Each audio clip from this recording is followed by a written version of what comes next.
Welcome to an exciting journey of learning where we explore the importance of daily coding practice. Just as athletes train every day to hone their skills and musicians practice regularly to perfect their craft, coding too requires consistent practice. By dedicating time each day to coding, we can sharpen our abilities, improve our understanding of various programming languages, and develop efficient problem-solving strategies. This isn't just applicable to those starting their coding journey, but also to seasoned coders.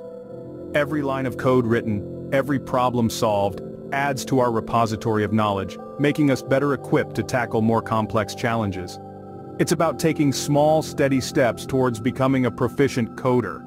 It's about embracing the process, the errors, the debugging, all integral parts of the coding journey.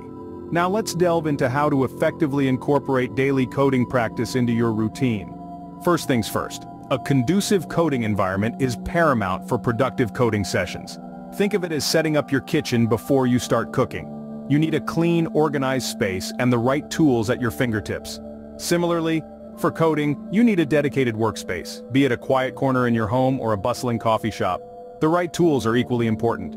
Integrated development environments, or IDEs, and code editors like Visual Studio Code or Atom can be your best friends. They offer features such as syntax highlighting and auto-completion that make coding a breeze. Don't forget about version control systems like Git. They allow you to keep track of your code changes, making it easier to identify when and where a bug was introduced. A well-organized environment and these essential tools will make your coding journey smoother. With your coding environment set up, you're ready for the next step, choosing the right problems to solve. Coding practice isn't just about coding, it's about solving problems. So, how do you know which problems to tackle? Well, think of it like a workout. You wouldn't start at the heaviest weight, would you? Instead, you'd begin with something manageable, gradually increasing the weight as your strength improves. The same principle applies to coding. Start with problems that match your current skill level. If you're a beginner, don't be disheartened by complex problems. There's no rush. Start simple. As your skills improve, gradually increase the complexity of the problems you're tackling. Remember, coding isn't a one-size-fits-all sort of deal. Choose problems that interest you.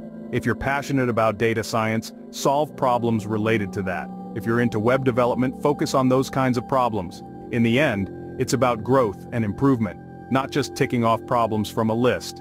Now that you have your problems set, it's time to dive into the actual coding. The heart of daily coding practice lies in the process of coding itself. Now, let's break down this process into its fundamental steps. First up is understanding the problem. It's like deciphering a puzzle. You need to know what pieces you're working with. Next, we plan the solution. This is where your creativity comes into play.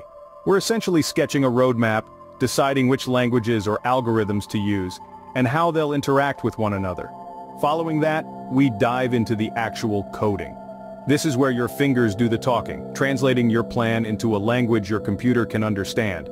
It's like constructing a building from the blueprint. Finally, we have debugging. This is the part where we play detective, looking for any errors or inefficiencies in our code.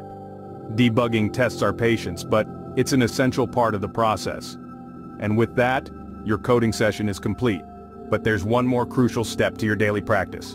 Coding doesn't end with just writing the code. It's equally important to reflect on your code.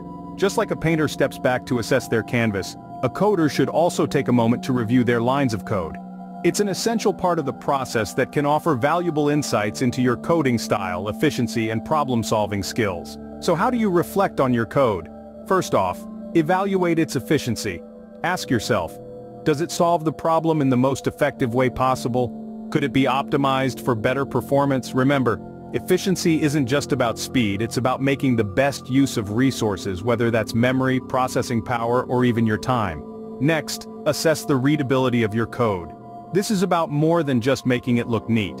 It's about ensuring that your code is easy to understand for others, and for you when you come back to it weeks or months later. Are your variable and function names descriptive?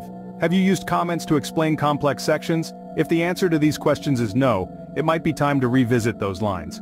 Consider also the scalability of your code. Scalability refers to your code's ability to handle growth. If the problem's parameters were to increase tenfold, would your code still perform well? If not, it may be worth exploring more scalable solutions. But don't just reflect on your code in isolation. Engage with your peers, get their reviews, They might spot something you missed or suggest a different approach you hadn't considered. Similarly, take the time to review others' code. It's a fantastic way to learn new techniques, styles, and ways of thinking. By reflecting on your code, you close the loop on your daily coding practice, ready to tackle a new set of challenges the next day. Remember, consistent practice is the key to mastering coding. So keep coding every day.